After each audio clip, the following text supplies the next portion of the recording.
Bom dia, pessoal. Mais uma alegria estar aqui novamente para darmos sequência ao nosso trabalho do Grupo de Oração Ismael. E nesse mês de julho, nós vamos fazer uma programação especial. Todos os vídeos que forem gravados aqui serão em forma de estudo de casos e tentaremos fazer com que esses estudos de casos tenham a maior pertinência possível com o momento que estamos passando. E mais do que isso, que ele possa ser também útil, independentemente dessa situação de pandemia se encerrar, mais cedo ou mais tarde, que eles possam ser casos que nos tragam aprendizados permanentes. Só que em razão do grave momento que estamos vivendo, tentaremos buscar aqui, principalmente na obra de André Luiz, situações, estudos de casos que a espiritualidade nos relatou, que sejam interessantes, que possam nos dar instruções e orientações a respeito de nossa conduta íntima ao longo de todo esse período. Vamos dar início então aqui. Esse caso de hoje do nosso estudo vai ser do capítulo 19 do livro Missionários da Luz, que trata de uma situação de intoxicação mental. Em resumo, nesse livro, e nesse capítulo aí que André Luiz descreve esse caso, nós temos uma situação em que André Luiz acompanha um trabalho de passe num grupo espírita e aparece lá uma senhora para ser atendida. E essa senhora tem alguma situação que gera problema na região do coração. Então vamos ver como ele descreve e quais são as lições que a gente pode tirar. Começa aqui então. O Anacleto, que é o instrutor, fala para o André Luiz. Vejamos esta irmã, exclamou o Anacleto, prontificando-se ao auxílio afetuoso. Observe-lhe o coração e principalmente a válvula mitral.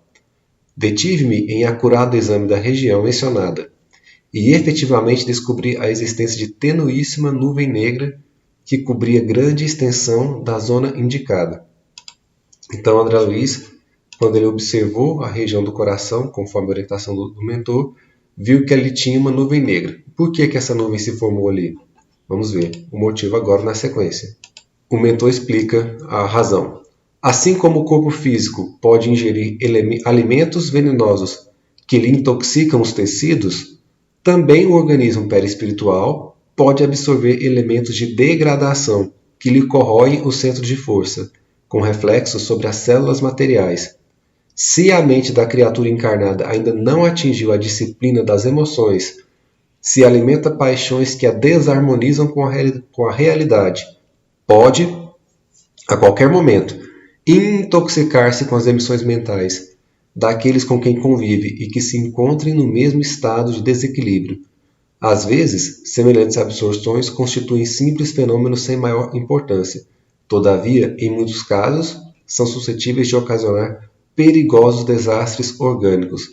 Então vejam que interessante, se a mente não tem a disciplina das emoções, se alimenta as paixões inferiores, ela gera a intoxicação por meio da absorção desses elementos no corpo perispiritual e que depois somatizam no corpo físico.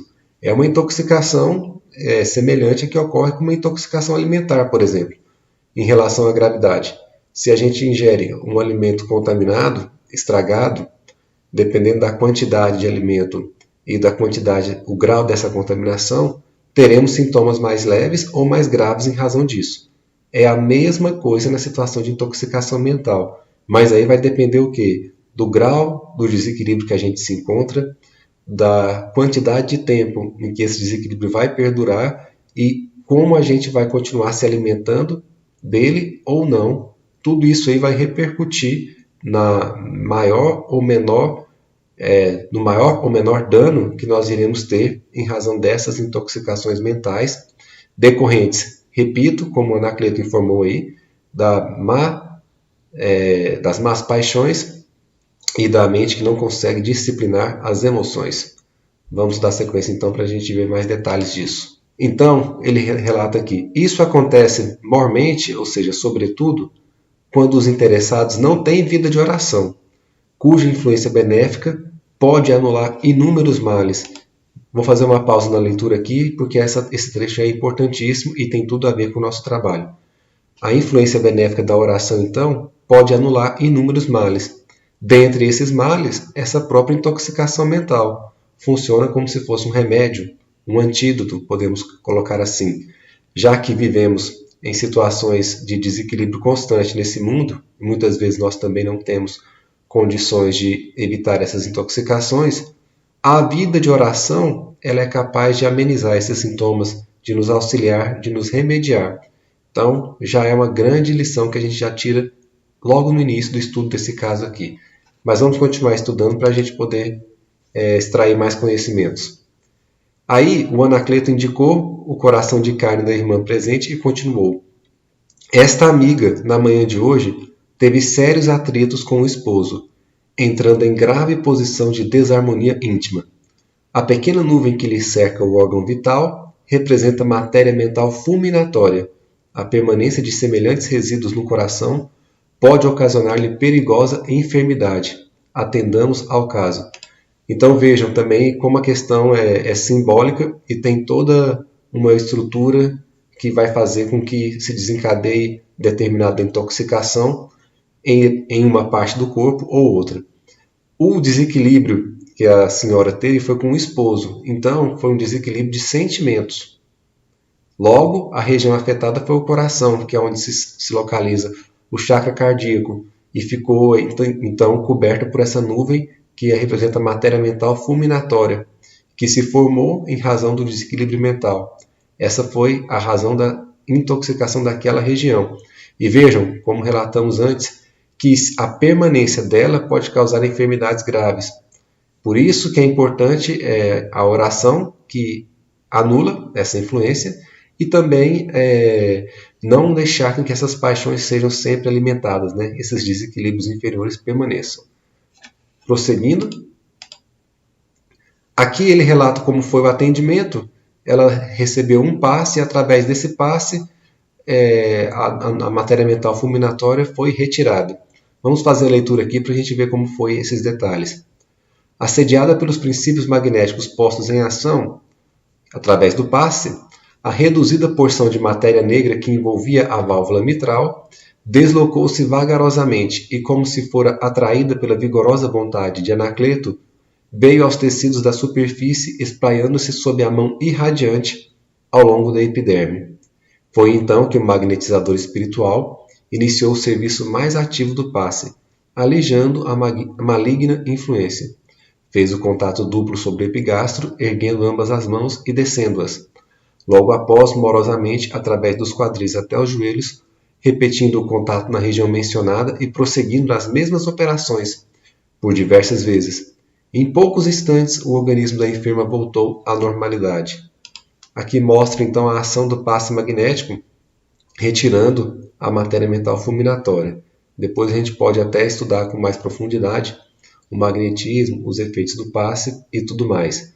Mas o importante aqui lembrar é que esse passe ele opera a limpeza da região, mas é uma limpeza específica.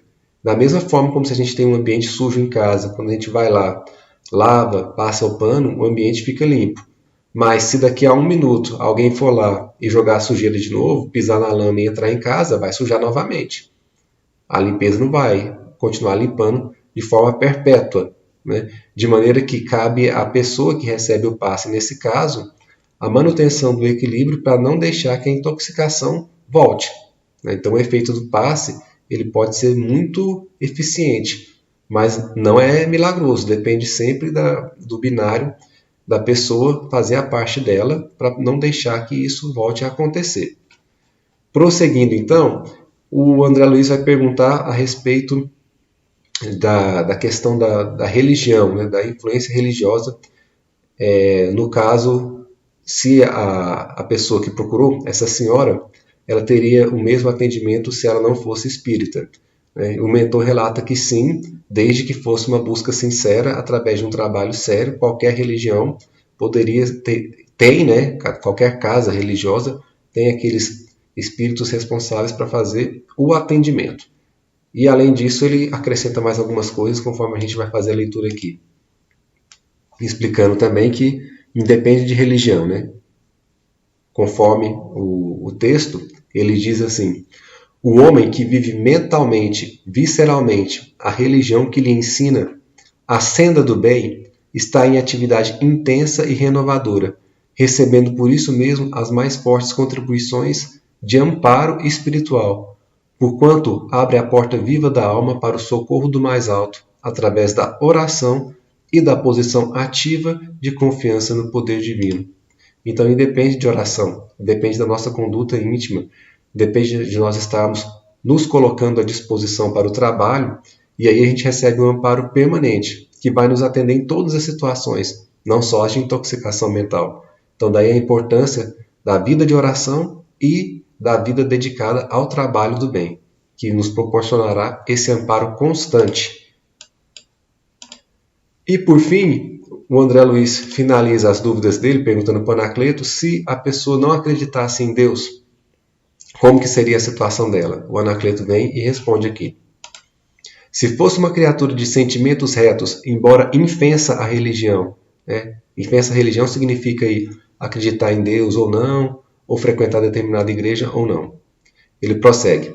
Em suas meditações naturais receberia auxílio, não obstante menor, pela sua incapacidade de recepção mais intensa das nossas energias radiantes. Então são duas situações. A primeira é a pessoa que não se deixa envolver pela questão religiosa, mas que é uma pessoa ética, que é uma pessoa que tenta ajudar as outras. Ela recebe o auxílio, mas é menor. Por que que é menor? Porque ela não tem condições mentais de sintonizar com as esferas mais elevadas, de forma direta, uma vez que ela não tem ressonância no seu mundo mental com essas situações, embora tenha uma vida ética. Sentimento puro, ela vai receber um amparo, mas não vai ser da mesma forma de outra pessoa que tivesse a mesma conduta dela, mas que aliasse isso à questão da oração e da busca religiosa. E existe um segundo caso também que o Anacleto vai te explicar agora. Vamos ver. Mas, se ficasse integralmente mergulhada nas sombras da ignorância ou da maldade, permaneceria distante da colaboração da ordem superior, e as suas forças físicas sofreriam desgastes violentos e inevitáveis pela continuidade da intoxicação mental. Quem se fecha às ideias regeneradoras, fugindo às leis da cooperação, experimentará as consequências legítimas.